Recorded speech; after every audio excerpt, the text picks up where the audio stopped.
পবিত্র ঈদে মিলাদুন্নবী উপলক্ষে চট্টগ্রামে অনুষ্ঠিত হয়েছে ৫৫তম ঐতিহাসিক জশ্নে জুলুস। শান্তি, মানবতা, অহিংসা ও মহানবী হযরত মুহাম্মদের আদর্শের বার্তা নিয়ে আয়োজিত এ জুলুসে অংশ নেন অসংখ্য ধর্মপ্রাণ মুসল্লি। বিস্তারিত দেখুন ডেস্ক রিপোর্টে। হামদ, নাত, তাকবীর আর দরুদ শরীফের ধ্বনিতে মুখরিত বন্দরনগরী চট্টগ্রাম। পবিত্র ঈদে মিলাদুন্নবী উপলক্ষে আয়োজিত হয় ঐতিহাসিক ৫৫তম জশ্নে জুলুস। বুধবার সকালে নগরের ১৬ শহর জামিয়া আহমদিয়া সুন্নিয়া ট্রাস্ট থেকে সুবিশাল বর্ণাঢ্য র্যালি শুরু হয়। অংশ নেন লাখো মুসলিম।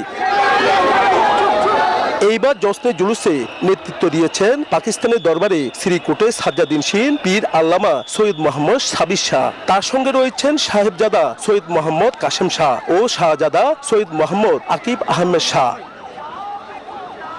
ভোর থেকে চট্টগ্রামের আশপাশের উপজেলা ও দেশের বিভিন্ন অঞ্চল থেকে মানুষ জুলুসে যোগ দিতে নগরে প্রবেশ করেন। কেউ বাসে, কেউ ট্রাকে, আবার অনেকে পায়ে হেঁটে মুরাদপুর ও ১৬ শহরে এসে অংশ নেন জুলুসে।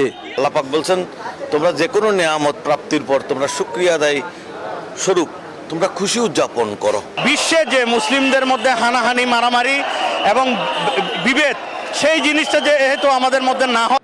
জুলুসের আগে আয়োজিত সংবাদ সম্মেলনে পীর আল্লামা সাবির শাহ বলেন, প্রিয় নবীর আগমনে খুশি উদযাপন করা কোরআন ও হাদিস দ্বারা শিক্ষিত। জানান, বৃহৎ জুলুসের ঐতিহ্য ধরে রেখেছে চট্টগ্রাম। জুলুসের শৃঙ্খলা ও নিরাপত্তা নিশ্চিত করতে আইন শৃঙ্খলা রক্ষাকারী বাহিনীর পাশাপাশি আঞ্জুমান ট্রাস্টের প্রায় ১০,০০০ স্বেচ্ছাসেবক দায়িত্ব পালন করেন।